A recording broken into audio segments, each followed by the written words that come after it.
I was really proud of the way our guys found a way to get a win.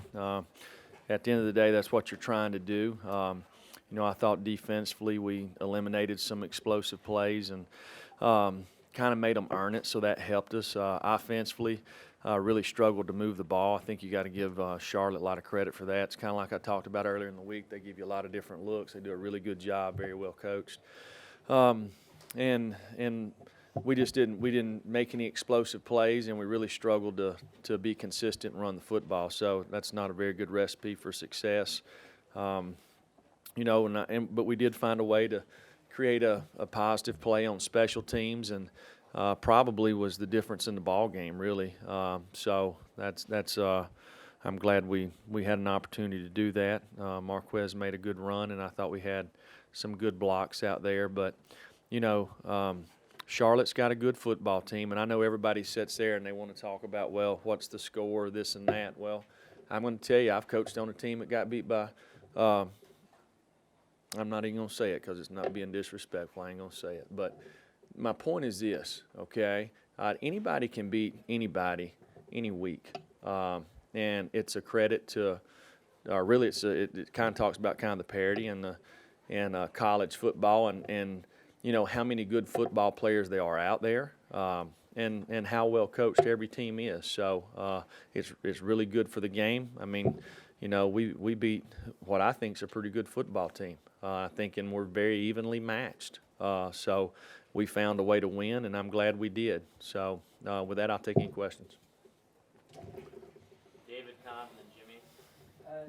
Jimmy, to what do you attribute the offense's struggles mostly? I would say Charlotte. Those guys done a really good job against us. Created different looks. If they're not lined up the same way every time, then that forces you as an offensive player to make decisions, okay? So if you're going to be successful, whether it's running the ball, protecting, you got to decide who you're going to block, all right? And if there's any indecisiveness there, then you're probably in trouble. So we didn't do a very good job blocking them. Jimmy. Jimmy, did you think you would struggle to run the ball going into this game? We've struggled to run the football all year, so I don't know why this game would be much different. We've tried to find ways to create, the right numbers in the run game, but eventually it comes down to, you got to be able to, this guy's got to take this guy and move him a little bit, and you got to be able to hit the ball up in there and gain some yards, and we didn't do that very well today. Or a lot of games we ain't done it very well, for that matter. David Evans. Did you guys feel like you limited the amount of different stuff you guys wanted in terms of saving things for later in the season with the 3 games you got left? No, that's not how we coach. It's not how we prepare. Blake and Jesse. What was your plan with Ty Chandler today? You got a few snaps, but not many. Yeah, Ty's a little banged up, so really wanted to look at him as a game time decision. He practiced 1 day or maybe a little bit 2 days, so just trying to get him back out there. And if he could have played more, we would have played him more. Jesse.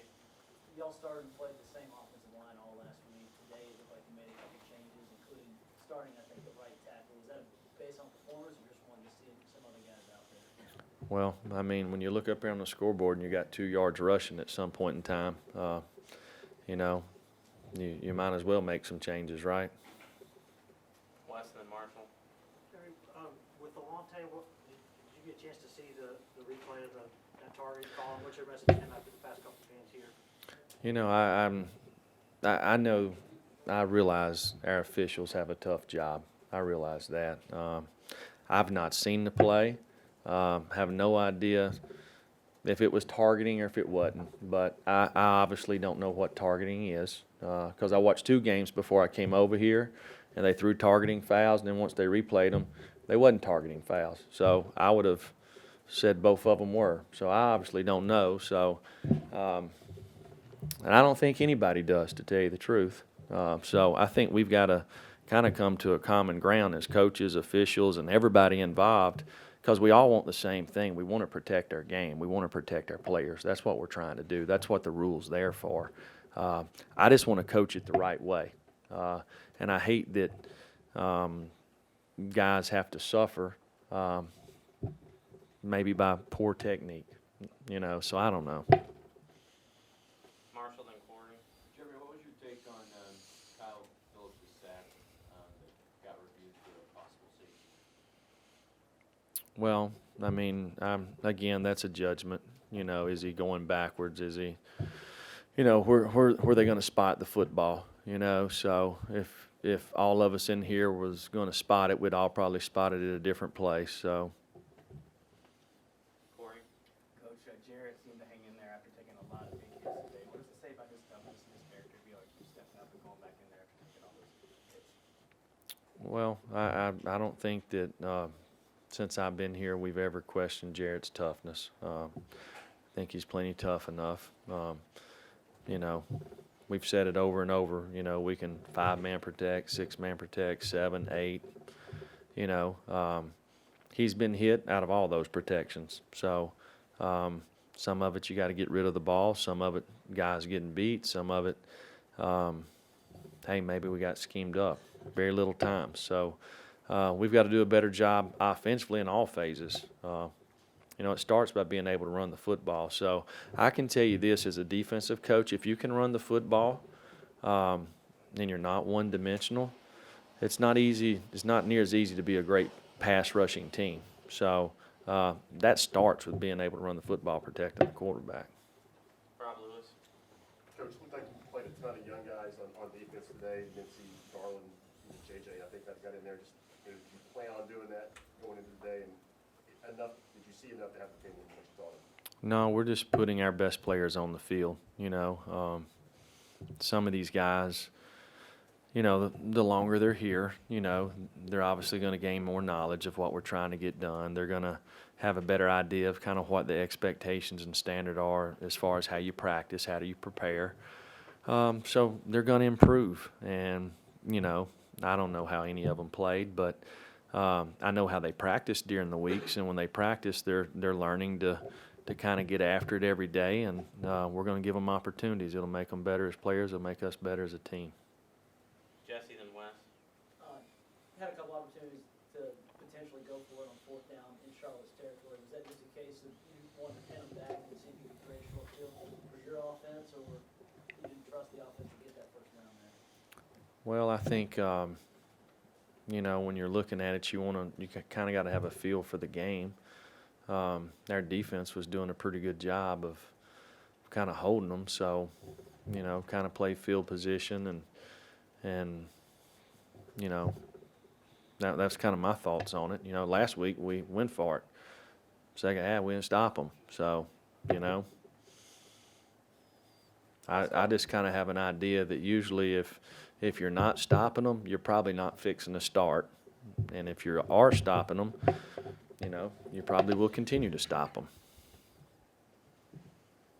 Jeremy, are you starting to see, I guess, now that, Wood Anderson's been back from that hamstring for a couple of weeks, it looks like he's doing a little bit more downfield. Is he starting to become, as a pass catcher, kind of closer to the guy you thought you recruited? Well, I think Dom has good ability. Some of probably the limitations on Dom catching the ball early on is him knowing what to do. He wasn't here in the spring.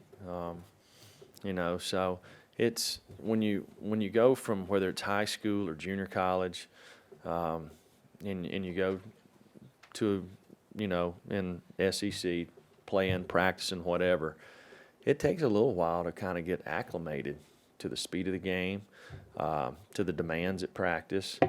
So sometimes school, So I think Dom is a really talented guy that has improved a lot since he's been here. He's gotten to be a better blocker. He's learning to run routes much better. So hopefully this can kind of be the beginning of him doing something on down the road. Final question, David Oven. Go back to what you're talking about on targeting. Would you like to see him go to a level of targeting so guys don't get kicked out on those situations where it's a 15-yarder but not ejections, safety ejections for the No, I don't have the answer, and I was not questioning anything that's done.